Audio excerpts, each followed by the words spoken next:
तो दोस्तों बचपन से हमने यही सुना है कि earth is unique, earth is special, क्योंकि पूरे यूनिवर्स में सिर्फ यही एक ऐसी जगह है जहाँ पे लाइफ एग्जिस्ट करती है। हम हमेशा से स्पेस में अर्थ 2.0 ढूंढते हैं, एक ऐसी जगह जो हमारी धरती की बिल्कुल मिरर इमेज है। लेकिन सोचिए जरा, क्या हो अगर मैं आपसे कहूँ कि हम बिल्कुल गलत चीज ढूंढ रहे हैं, क्योंकि साइंटिस्ट को अब कुछ ऐसे प्लैनेट्स मिले हैं जो हमारी अर्थ जैसे बिल्कुल नहीं है बल्कि इनसे बेहतर है। जी हाँ, बिल्कुल सही सुना आपने, जिनका नाम है सुपर हैबिटेबल्स। ये वो दुनिया है जो हमारी अर्थ से साइज में कई गुना बड़ी है, पुरानी है और जहाँ लाइफ पनपने के चांसेस हमारी अर्थ से कई गुना ज्यादा है। आज हम अपनी स्पेसशिप को गैरअप करेंगे और चलेंगे यूनिवर्स के 10 ऐसे प्लैनेट की सैर पर जो पत्थर के टुकड़े बिल्कुल नहीं है, बल्कि यहाँ लाइफ लाइन मौजूद हो सकती है। ये वो जगह है जहाँ शायद कोई हमें देख रहा हो। तो स्वागत है आप सभी का टॉप एक्स चैनल पर। पेटी की कुर्सी बांध लीजिए, क्योंकि आज हम अर्थ से भी बड़ी दुनिया को एक्सप्लोर करने वाले हैं। तो देरी किस बात की, चलिए शुरू करते हैं। नंबर 10 पे वो प्लैनेट जो हमारा सबसे करीबी पड़ोसी है, प्रोक्सिमा सेंचुरी बी। ये हमसे सिर्फ 4.2 लाइट ईयर दूर है। स्पेस की लैंग्वेज में ये बस अगले दरवाजे पर है। इसका मास अर्थ से 1.27 टाइम्स ज्यादा है, यानी ऑलमोस्ट अर्थ के साइज का है। ये अपने स्टार के हैबिटेबल जोन में भी आता है। लेकिन यहाँ पे एक ट्विस्ट है, इसका प्रोक्सिमा सेंचुरी एक रेड ड्वार्फ है जो बहुत गुस्सैल है।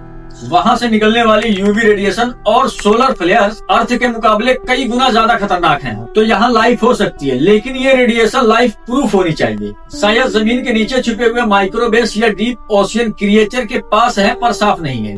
अब थोड़ा दूर चलते हैं, करीब 1200 लाइट ईयर दूर केपलर एफ पर। अगर आपको स्विमिंग पसंद है तो ये प्लैनेट आपका ड्रीम डेस्टिनेशन हो सकता है। ये अर्थ से 40% बड़ा है। साइंटिस्ट का मानना है कि ये पूरा प्लैनेट एक वाटर वर्ल्ड हो सकता है। हॉलीवुड मूवी इंटरस्टेलर का वो वाटर प्लैनेट याद है, केपलर 62F बिल्कुल वैसा हो सकता है।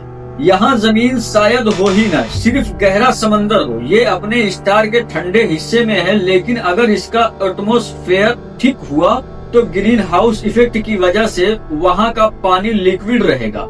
ओशियन लाइफ के लिए ये एक परफेक्ट प्लेग्राउंड है। इमेजिन कीजिए वहाँ की वेल्स या फिशेस कितनी बड़ी हो सकती हैं। नंबर 8 वाला प्लेनेट थोड़ा क्रेजी हो सकता है, गिलिज 667 सीसी। ये हमसे 22 लाइट ईयर दूर है और इसका मास अर्थ से 4.5 टाइम ज्यादा है।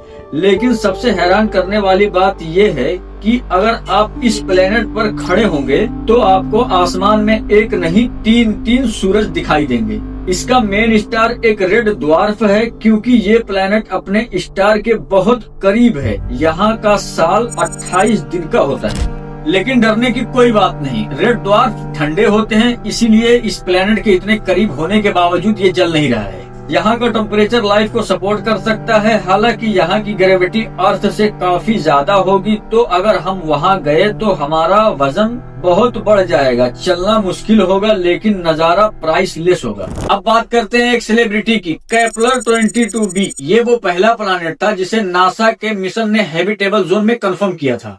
ये हमसे 600 लाइट ईयर दूर है और अर्थ से 2.4 टाइम बड़ा है। इस प्लैनेट की सबसे खास बात यह है कि इसका स्टार हमारे सन जैसा ही है। इसका साल 290 डेज का होता है, हमारे 365 डे के सिस्टम के काफी करीब। साइंटिस्ट अभी श्योर नहीं है कि ये रॉकेट प्लैनेट है या गैस से बना है, लेकिन इसका टेम्परेचर 22 सेल्सियस के आसपास एस्टिमेट किया गया है, यानी एसी चलाने की जरूरत नहीं पड़ेगी। एक परफेक्ट स्प्रिंग सीजन वाला मौसम।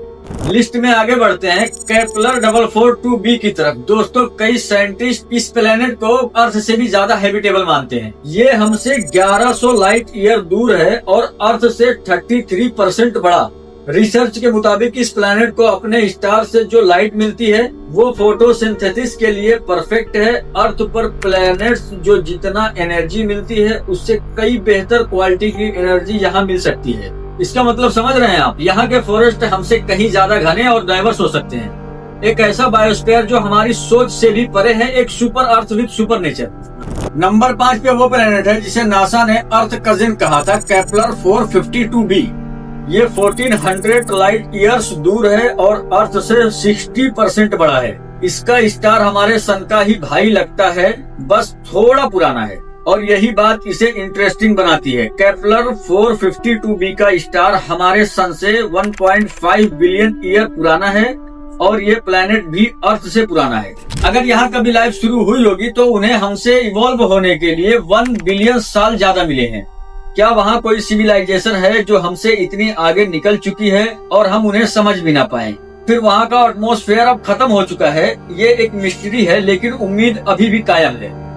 नंबर 4, ल्यूटन बी, डिस्टेंस सिर्फ 12.2 लाइट ईयर दूर है। ये प्लैनेट इतना प्रोमिसिंग है कि इंसानों ने ऑलरेडी यहाँ कांटेक्ट करने की कोशिश शुरू कर दी है। मेटी ऑर्गेनाइजेशन ने 2017 और 2018 में इस प्लैनेट की तरफ म्यूजिकल मैसेजेस, मैथमेटिक्स ट्यूटोरियल्स भेजे थे। क्यों? क्योंकि ये एक सुपर अर्थ है जहाँ पानी भारी मात्रा में होने के चांसेस हैं। अगर वहाँ कोई है तो अगले 20-25 सालों में हमें शायद उनका हेलो वापस सुनाई दे सकता है। ये हमारा बेस्ट शॉट है किसी एलियन नेबर से बात करने का। अब हम टॉप 3 में आ गए हैं, दिल थाम के बैठिए। नंबर 3 पर है LHS 1140B। ये हमसे 40 लाइट ईयर्स दूर है। हाल ही की स्टडी में इसे लाइव ढूंढने के लिए बेस्ट कैंडिडेट्स में एक माना गया है।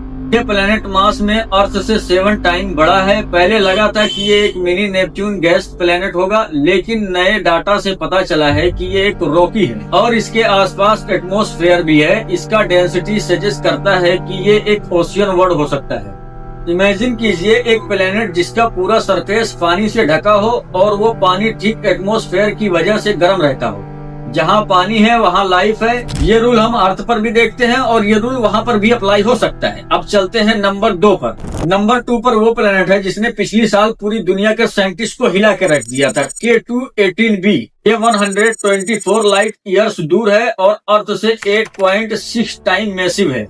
क्यों है खास? क्योंकि जेम्स वेब स्पेस टेलीस्कोप ने इसे एटमॉस्फेयर के एनालाइज किया था और वहाँ मीठे और कार्बन डाइऑक्साइड डिटेक्ट किया है। ये डिटेक्शन इशारा करती है कि ये एक हेसियन वर्ड है। हेसियन 2 शब्दों से बना है, हाइड्रोजन और ओशियन, यानी एक ऐसा प्लैनेट है जिसका एटमॉस्फेयर हाइड्रोजन से भरा हुआ है और सरफेस पर विशाल समंदर है। सबसे शॉकिंग बात है कि साइंटिस्ट को वहाँ DMS के ट्रेसेस मिल सकते हैं। DMS अर्थ पर सिर्फ और सिर्फ लिविंग ऑर्गेनिज्म प्रोड्यूस करती है। अगर ये कंफर्म हुआ तो ये हिस्टोरी का सबसे बड़ा डिस्कवरी होगा। और अब नंबर 1, ये अर्थ का अल्टरनेटिव नहीं बल्कि अर्थ का अपग्रेडेड वर्जन है। इसका नाम थोड़ा रोबोटिक है, KOI 555-4.01, लेकिन इसे साइंटिस्ट एक परफेक्ट पैराडाइज मानते हैं। ये प्लेनेट अर्थ से बड़ा है, पुराना है और सबसे बड़ी बात इसका एवरेज टेम्परेचर 27 सेल्सियस के आसपास है। अर्थ पर हमें कहीं बहुत ठंड लगती है तो कहीं बहुत गर्मी, लेकिन ये प्लेनेट ट्रॉपिकल जोन जैसा है। ह्यूमन बॉडी के लिए परफेक्ट टेम्परेचर है। यहाँ कंटिन्यूअस नाइट्रोजन साइकिल होने का स्ट्रॉन्ग चांसेस है, जो DNA और अमीनो एसिड बनाने के लिए जरूरी है। एटमॉस्फेयर ठीक है, मैग्नेटोस्फेयर स्ट्रॉन्ग है, स्टार स्टेबल है। अगर यूनिवर्स में कहीं जन्नत या स्वर्ग जैसा कॉन्सेप्ट साइंटिफिकली एग्जिस्ट करता है तो वो शायद KOI 555-4.01 ही है। तो दोस्तों, ये थे वो 10 प्लैनेट जिसके बारे में मैंने तुम्हें छोटी सी छोटी चीजें समझाने की कोशिश की है। उम्मीद है कि तुम्हें ये सब चीजें पसंद आई होगी और तुम्हें बराबर से समझ में आया होगा। और अगर ये वीडियो तुम्हें जरा भी पसंद आई हो तो इस वीडियो को लाइक करो, चैनल को सब्सक्राइब करो और वीडियो के नीचे कमेंट करो। मिलते हैं अगली वीडियो में।